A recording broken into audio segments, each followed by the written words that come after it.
This is episode number 960, our In Case You Missed It in December episode. Welcome back to the Super Data Science Podcast. I'm your host, John Krohn. This is an In Case You Missed It episode that highlights the best parts of conversations we had on the show over the past month. Let's start off with something from a widely reported study from last year from MIT's Nanda Lab, which is somewhat contentious, this figure, but the headline figure was that they reported a 95% failure rate for enterprise AI solutions. In episode number 953, I talked to Dell's global CTO and global chief AI officer, John Roese, about how businesses can make sure they're in that rare 5%. For people who are unfamiliar with that MIT study that 95% of Gen AI projects fail, I've got episode number 924 for you listeners dedicated to that. But even more important than that reference to a back episode is John Rose's previous episode on the show, which is 887.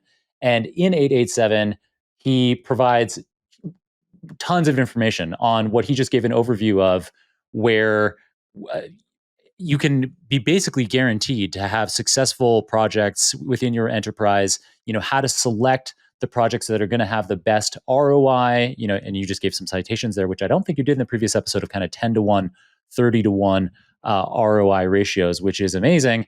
And as soon as you have a few of these projects, then you start this AI ROI flywheel spinning, which is a term that I learned from you and I have used in countless business meetings since we did that episode 887 together. Yeah, it seemed to work. By the way, it's been a while, but look, the big impact that we had at the end of that process, once we got the 4 big areas running, is, in our fiscal results last fiscal year, which we reported in March. That was the first year that we'd kind of got all this stuff up and running. Something happened at Dell that hadn't happened in 41 years as a company. Our revenue grew at $10 billion and our absolute cost declined by 4%. We have never decoupled revenue growth from cost. Every other time the revenue grew, the cost grew with it. It didn't happen last year. And it was a combination of people, process, and technology, but it was really a positioning and redesigning the company to actually get a better productivity as we did work. And if you do that, boy, it's a pretty powerful tool when your revenue grows and your costs don't grow with it. That results in margin expansion. That results in just a better performing company. And so we now have a lot of empirical data, those ROI metrics, right? How can measure? We measure everything. And so I feel good that, hey, not only was it good theory and not only was it discipline, but it actually seems to work in terms of producing really strong ROI, which, hey, that flywheel works better if the ratios are higher. For sure, 100%. You get a lot more attention when you have a 30 to 1 ROI ratio, for sure. And it's great to hear those kinds of stats around revenue increasing without costs going up or costs even decreasing, because I'll keep this completely, this isn't a comment on anything related to Google necessarily, but a good friend of mine, just the other day at the time of us recording, said to me, "Do you really think you're getting better productivity from this AI stuff?" And it's fantastic for you to be able to cite these hard numbers on how, if you do it right, you absolutely can be getting a great return on investment in your organization. Yeah, I remember one of the first principles was have a hard ROI metric. It's hard to measure goodwill and happiness. It's a lot easier to measure things like, I don't know, cost or margin or revenue or, things that you actually can measure and understand. And so by focusing your AI efforts on things that are empirically measurable, you can actually get some level of confidence that, one, you're either achieving success, or two, you're not. If the ROI is nothing, and there's actually a term, that I won't use the full language, but I think it was a McKinsey report, and it described what they call BS work. And they basically said generative AI is a BS work detector, because it turns out that if you use a whole bunch of AI tools on a piece of work that you currently do without them, and after you use them, even if you feel good about it, nothing changed. Your revenue didn't go up, your cost structure didn't go down, nothing really changed. What it's telling you is maybe that work isn't worth doing. Maybe it's BS work. And it turns out, that there's probably a lot of that out there where, just doing AI to something doesn't necessarily, result in an impact. And, I'm pretty, let's call it focused on, you want an impact from this stuff. You're investing heavily in the technology. It's costly, it's complex. And if you're not getting an impact that disrupts your business in some way in a positive sense, then why are you doing it? And trust me, there's a lot of targets to go after. So, spend the time there. Right. So what you're saying is, in a lot of cases, the reason why AI projects are unfruitful or don't appear to move the needle internally is because it's automating something that was BS in the first place when humans were doing it. Yeah, exactly. There was like I said, I think it was McKinsey or one of the consulting firms put this Yeah. article out. You can go Google BS work and AI, and it makes a lot of sense. I mean, look, hey, you can apply AI to anything you want. Great. That might make it better, might not, but you've probably picked the things that if you make them better, your business will improve. Something material will happen, and that level of discipline is something that people have to spend a little time on up front. And if you do, yeah, seems to result in things that matter. To quote John, as AI professionals, we should always be preparing to make something material happen. My next guest put that very idea into action. In this clip from episode number 945, the software engineer and podcast host Joel Beasley talks about using Gen AI as a writing partner, coach, and analyst to help him get his feet wet in the stand-up comedy scene. And so tell us about the AI tools that you use to support your comedy development. Yeah, so I started in December of this past year. So it's been about 10, 11 months or so.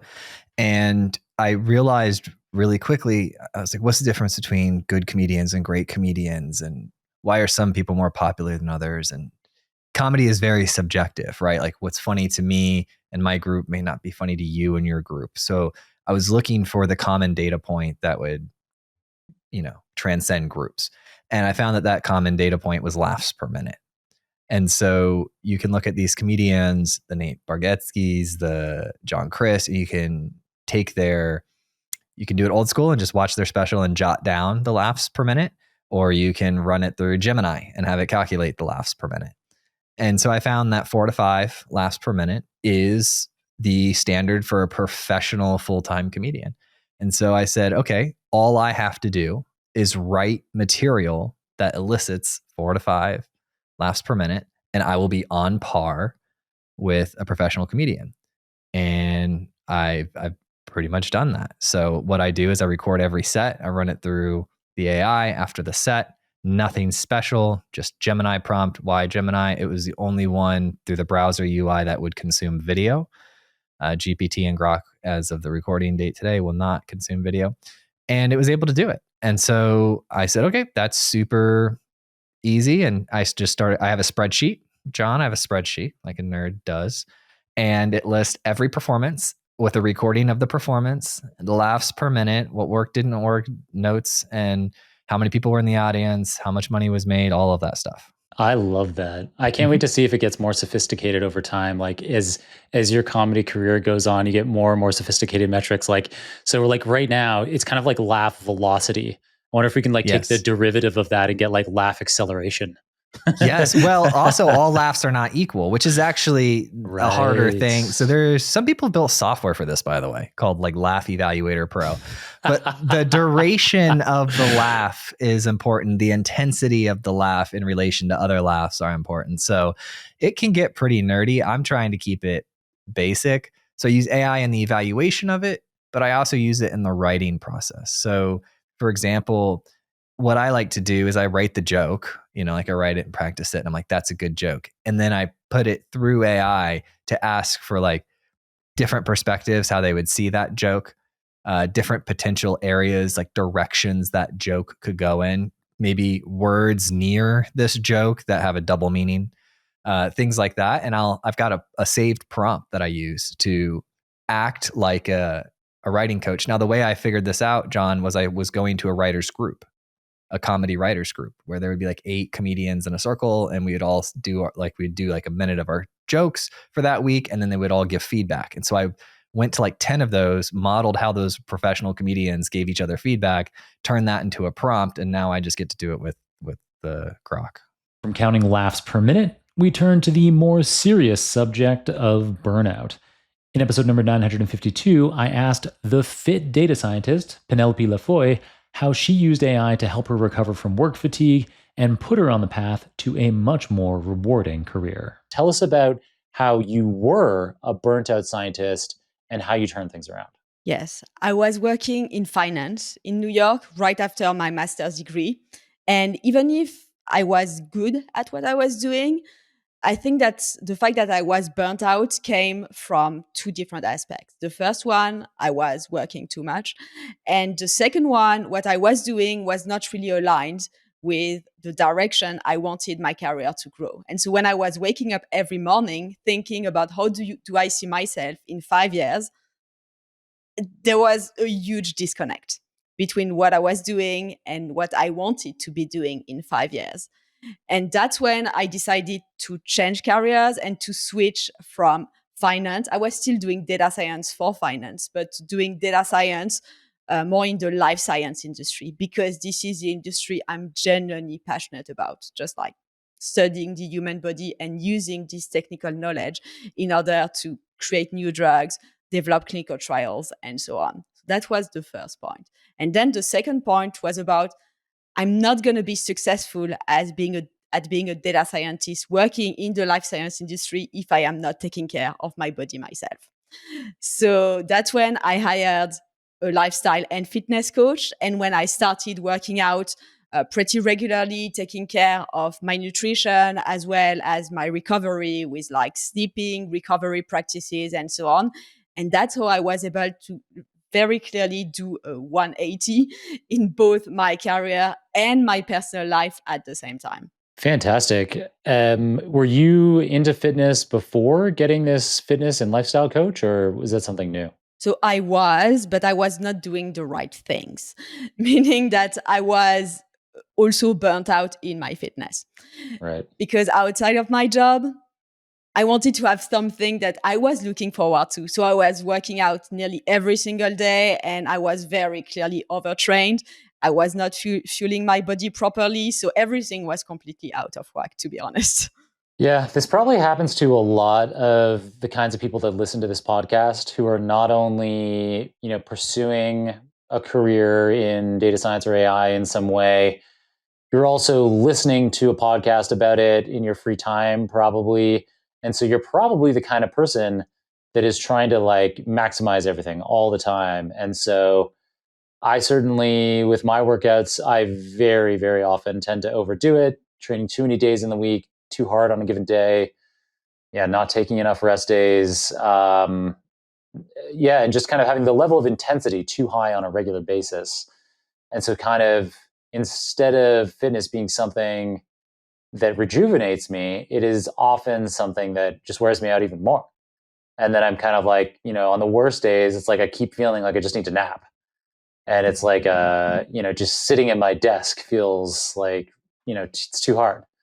Yeah. So how do you strike that balance? How do you design a program that is going to make you feel rejuvenated? How do you structure that?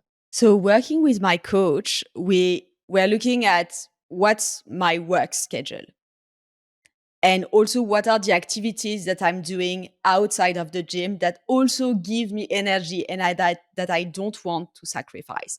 So for me, for instance, I play a lot of pickleball going to play in tournaments and so on. So I still want to have this background. What is that game called in French?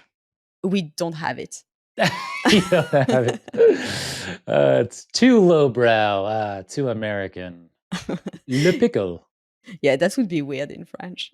I don't know. I recently saw there's I've been working out at this Lifetime gym in central Manhattan it's a Penn Station location, and they have tons of pickleball courts.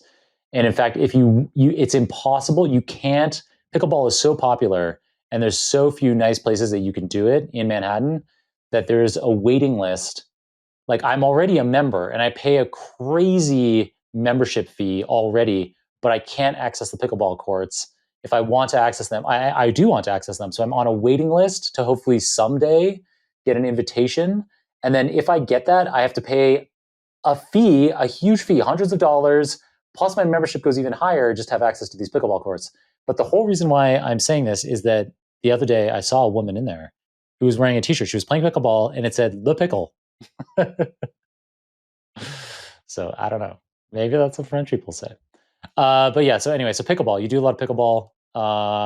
That's nice. It is pretty rejuvenating. Yeah, absolutely. And it's also a great way to meet people.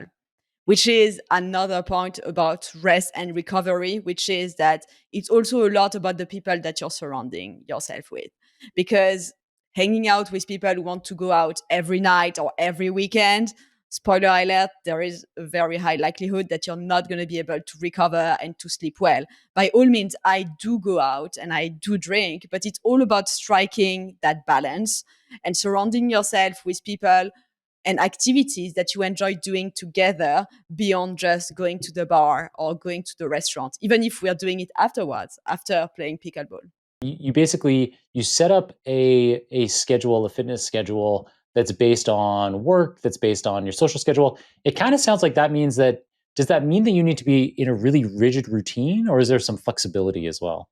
Both, actually, meaning that I still want to be able to go to the gym 4 times a week. Just because I know that it's good not only for my physical health, if I want to build or even to just maintain the muscle that I have, but also for my mental health. I typically go right after work. I work New York time and I'm on the West Coast. So it's typically in the middle of the afternoon, which is good because there are not that many people at the gym. And so it's a good break between my professional life and my personal life because then when I go out of the gym, my friends are also out of work. And so I can go hang out with them or even go play pickleball. I know that I'm going to be working out 4 times per week, usually Monday, Tuesday, Thursday, Friday, but it's not super rigid. I just want to get those 4 times per week in. Excellent. And so, how does nutrition fit into this? Because you mentioned that that's part of the change that you made as well. So, in addition to kind of having this balanced fitness structure, what are your key tips for refueling for your job? Yes, I would say the main 2 tips are around eating enough protein. So I try to have 1 gram of protein per pound of body weight, just because as I'm working out, I want my muscle to have the right amount of protein in order to be able to grow or just like maintain them, and also for recovery. And the second one is about timing my carbs the right way, meaning that I don't want to have a huge glucose spike when I'm in the middle of my work session and then I just want to go nap.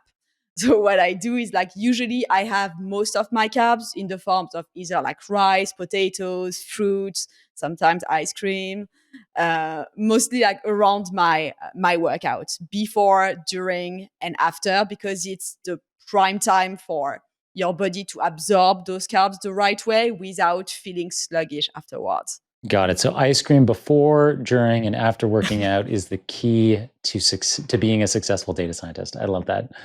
Um, and you mentioned to me when I asked you before we started recording about kind of your top tips related to avoiding burnout as a data scientist. You said that rest is the most important thing. Is there anything you want to dive into on that? Absolutely. I would say more specifically around sleep. I try to have at least 8 hours of sleep, which means actually more than 8 hours in bed. It's more or less, I would say 8:39, just because I love reading before bed to down-regulate a little bit. Because if you're swiping or on your computer, there is no way you're going to be able to fall asleep. And it's also about the quality of the sleep that you have. It's not only about 8 hours, but 8 hours of quality sleep with deep sleep, REM sleep to just for your brain. And the best way to have it is also to be able to down-regulate and not be stressed during the day. And for me, it comes in the forms of just going on walks outside, even just a 5 minutes walk in between meetings to kind of shift my brain a little bit instead of being always in the go, go, go mode. And instead of swiping on Instagram, I just go on walks without my phone. Sometimes I forget my keys and I'm locked outside. And so just going on walks outside and helping me not only focus for my meetings afterwards on my work session, but also telling my body that you can down regulate in 5 minutes, which then is a good way to fall asleep faster and to avoid waking up in the middle of the night if you're too stressed during the day. A healthy body is a critical foundation for a healthy mind, and I personally believe that keeping active and well-rested are important and effective ways to avoid burnout. I'm taking my next clip from episode number 947. My conversation with Netflix senior data scientist Jeff Lee was a popular one in that episode, not least because it gave listeners a little insight into getting a job at tech giants like Netflix, Spotify, and DoorDash. Here, Jeff explains the application and interview process behind his success, netting roles at these highly desirable companies. So we've talked about some of the approaches that you've been applying at top companies like Spotify, Netflix, DoorDash, some of the most competitive companies to get into for any kind of role, whether it's data science or software engineering or marketing or even probably people working in legal, HR. Those are probably some of the companies that people most want to get into. What kinds of tricks do you have for our listeners to get hired by these top firms? Yeah, I have so many. So I would say I'll kind of talk through all the tricks that I used. So when I was trying to get into DoorDash, there's a technique I learned back then called the briefcase technique, which I think actually still works. And I've talked about this on a number of podcasts, but basically the idea is that the core principle of getting a job, right? It's not like interviewing. It's actually, can you add value and solve that company's problems, right? So an interview is just a way to kind of test your skill set to see if you can actually solve their problems. But in reality, you can actually just circumvent this and actually see if you can solve their problems. So an example is actually at DoorDash. What I did was I figured out what their biggest pain points were. And then I put together a doc outlining, hey, these are your problems. This is how I would solve it. And I it was pretty detailed. I spent at least a couple days on it. And then you send it to the hiring manager. And sometimes it'll hit. It's not always going to hit, but you have a reasonable shot for it to hit. And if it does hit, then they'll actually be much more sold on saying, hey, okay, this person has the skill set that could solve my problem. I'll bring them in again to have a conversation with them. So I found that technique to work pretty well Do you mind if I interrupt you for one quick sec on this one, on that first point there? Yeah. Something that's interesting today is, so you started working at DoorDash more than 5 years ago, I think, if I remember. Yeah, it was a while ago. Yeah. And so back then, obviously, we didn't have generative models that could be creating. So if somebody gets an email from you that's these are your pain points, and you clearly spend a lot of time, a couple of days. This is quite an unusual email to get probably for a hiring manager, and that's part of what makes it such a great tool for getting hired. But I wonder if today a hiring manager might say, "This is definitely Gen AI." And it's almost, there's kind of it's almost like the more effort you put into it, the more crisp and perfect it looks. They might say, maybe they're more likely to say this is something that was just created by Gen AI. This person doesn't they're just, they've figured out some relatively simple agentic workflow to be spamming tons of hiring managers with these what look like very complex reports. Because I get that, for the podcast, for example, or for my consulting business for Y Carrot, I end up getting these huge PDFs, 30-page PDFs with illustrations, tons of detail. But I get them once a week for each business from some different random person who's just doing a cold outreach. And I'm this is definitely some agentic thing going on. Yeah, I see. So yeah, I guess it's an interesting point because back then it definitely would have worked. I think today, I still don't think people are doing it as much for these big companies. Definitely for you, it's you have an audience, so people are gonna reach out. And it's a different kind of thing. I'm getting sales pitches. Yeah, I see. So I think that it could be something very different. Maybe nobody is. Because I haven't been getting those at all. People reach out and say, are you doing any hiring? And it's a relatively simple message. Yeah. Nobody has been sending me these big these are your pain points. This is how my data science expertise, this relevant experience I have could be useful. So maybe you're right. Maybe it would stand out anyway. Yeah, I think so. I do agree that for the Gen AI piece, it's people, you can easily spam that for sure. I think the hard part is still you want it to hit. If you have a Gen AI, because I think a lot of times, even if I do this, if somebody does it to me, if they didn't actually understand my problems, then it's not really gonna hit. Then I'm gonna ignore it. But then if they actually said, hey, I listened to all your podcasts and I figured out, hey, your podcast is maybe kind of like, you could use this kind of software. I don't know, like you can like improve this aspect of it, and they like, and it was like very specific, and it was clear that they understood what you needed, then it would hit a lot better. But here's the magic button you press to 10x your audience and revenue. Exactly. Yeah. Yeah. I mean, it's like, it's also, so I do think that was one trick like that worked back then. I haven't tried it recently because I don't think I need to as much these days, because I think as you get more experience, it's easier to get your foot in the door. Sure. But I would say my recent job at Netflix, the way I got it actually wasn't through applying or using any kind of tactic. It was basically because I had been working in ads at Spotify. I was working in forecasting. So I had this like unique intersection of skills in ads and forecasting at Spotify. And then when Netflix decided to start doing ads, they needed forecasting is essential to running an ads business. They needed somebody with that exact experience and that exact overlap in skill set. So then I was like basically the perfect candidate. And then I when I interviewed, it was like, pretty like, I've been like thinking about this stuff for the last like few years. So it was pretty smooth. But I had been rejected multiple times before at Netflix. You had been? I had been. Oh, yeah. So I think that the key thing is like you have to just keep trying even if you get rejected. And then also too, it's like, do you have a unique intersection of skills that is hard for the person to hire for? Because I think there's many people that will do forecasting. There's many people that do ads, but there's a lot fewer people that do both. So I do think that as people like develop their careers, it is good to build some sort of niche expertise in an overlap of say industries and skill sets. And that's actually what really like differentiates yourself from the rest of the market. Mixing in some niche expertise with the basic requirements is undoubtedly a sound strategy for getting hired. For this next clip, we look back in time to episode number 949.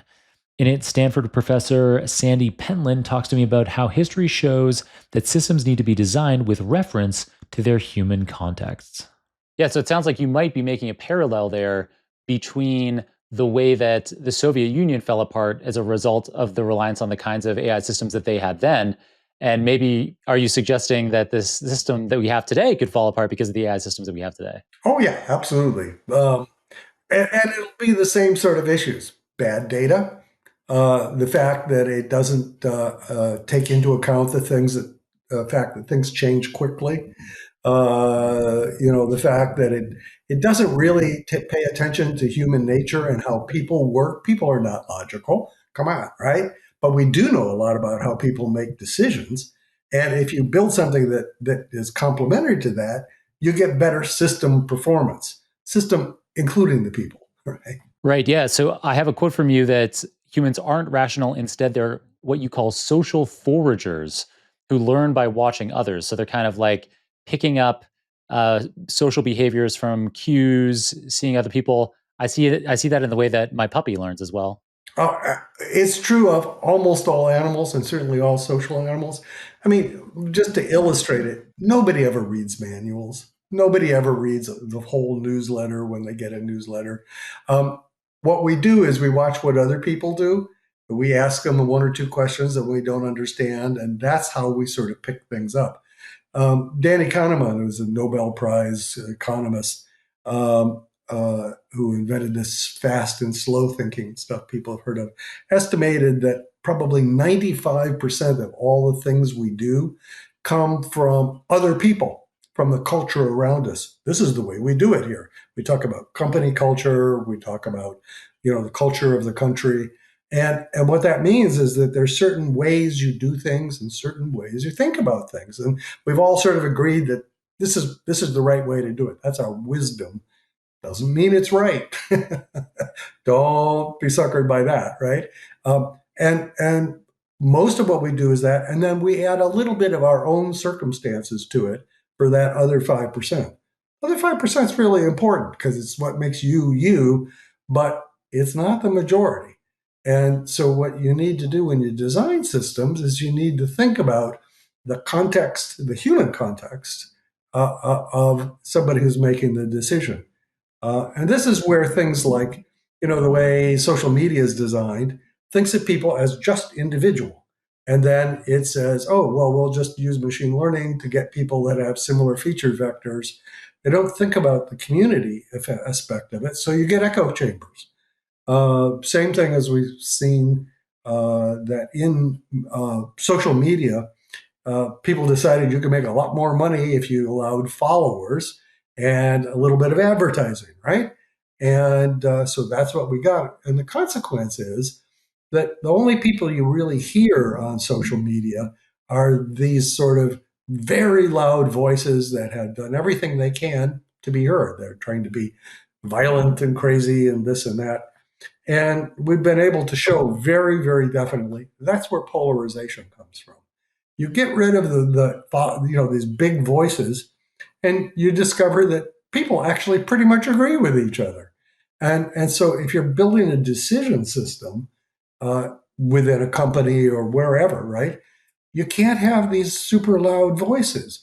Otherwise, you're just going to get craziness going on. Most people are pretty sensible. If you sort of focus them on that and prevent the big voices, we find you get much better decisions. Another thing that sort of comes from this, right, is people think, oh, well, human decision making, that's only like approximate, and really what we want is like a logical framework and all that sort of thing. Well, in the experiments that we do, and we do this like with people who trade $10 million a day. So these are people who are super quant, super expert. This is what they're paid to do, right?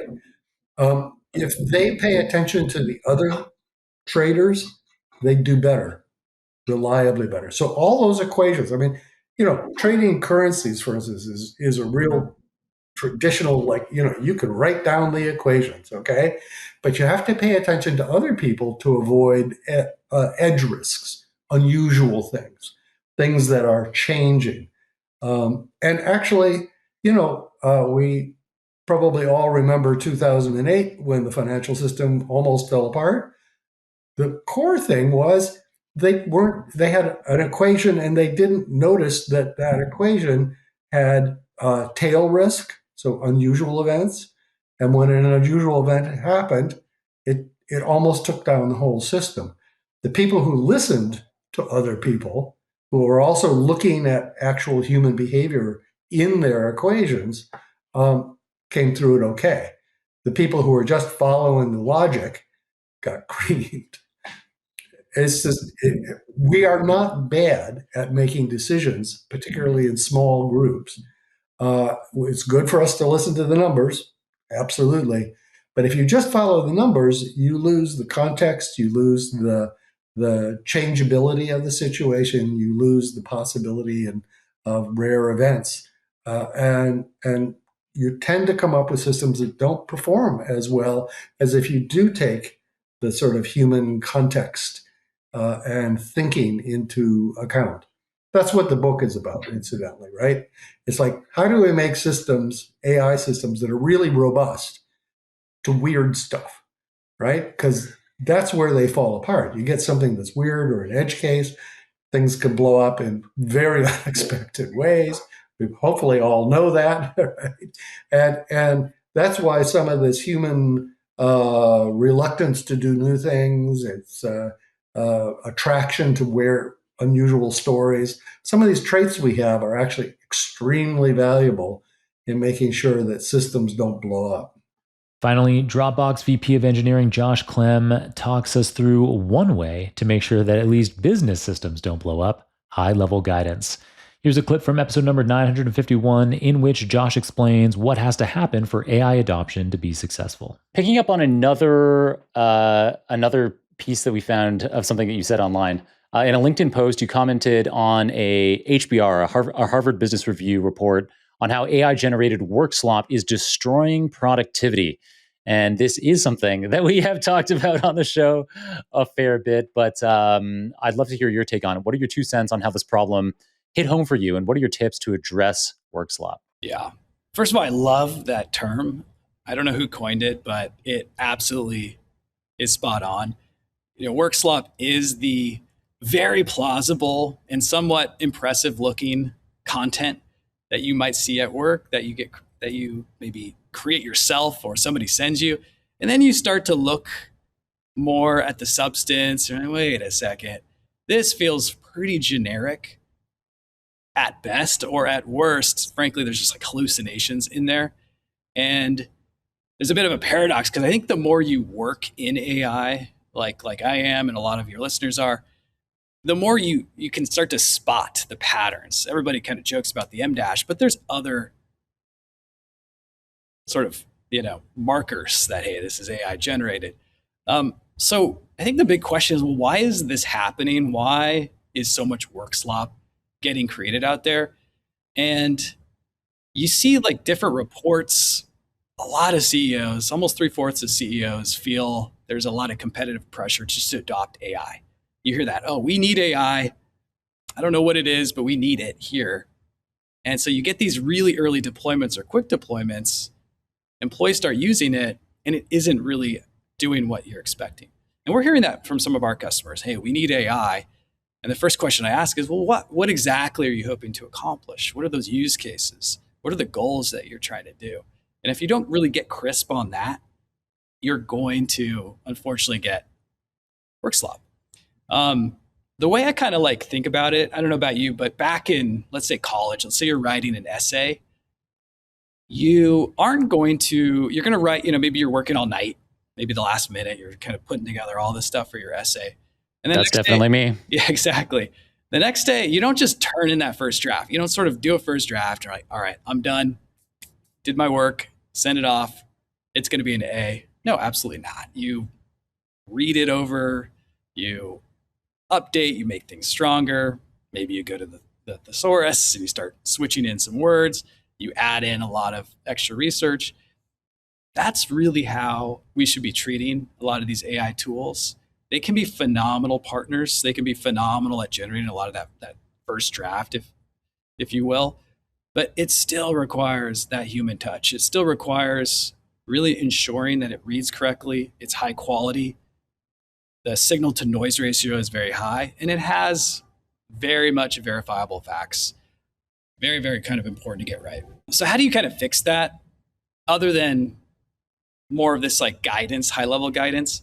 Kind of goes back to the stuff we were talking about before. Your work context just matters a ton here.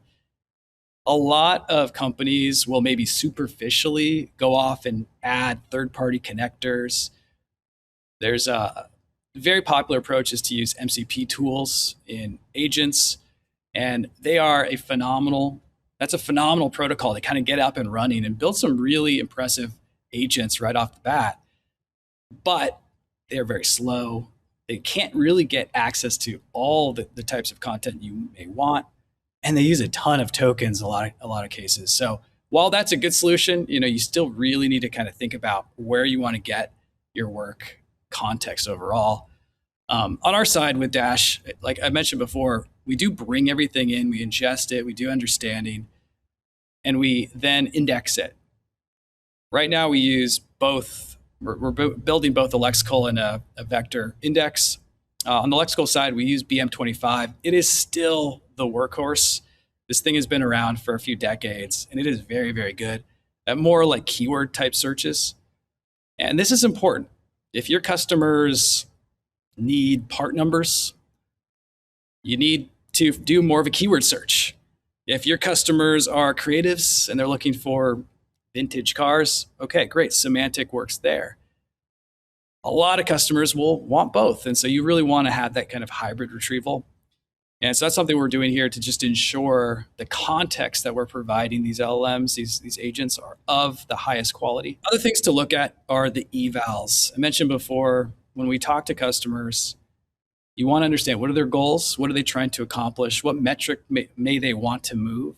A lot of that you can actually bundle and create a bunch of successful test sets. Like, okay, this is what good looks like. This is effectively my benchmark, my internal benchmark.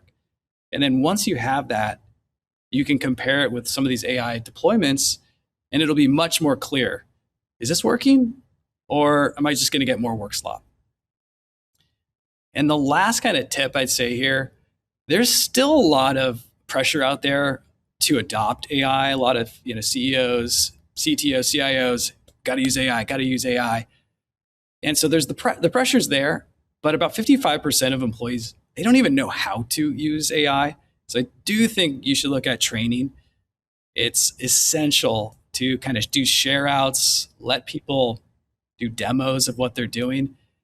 And your most likely candidates to do that training are probably your highest performers. So even if you just went there, they're likely already using and adopting these AI products. They're likely doing it in a way where it's much higher quality.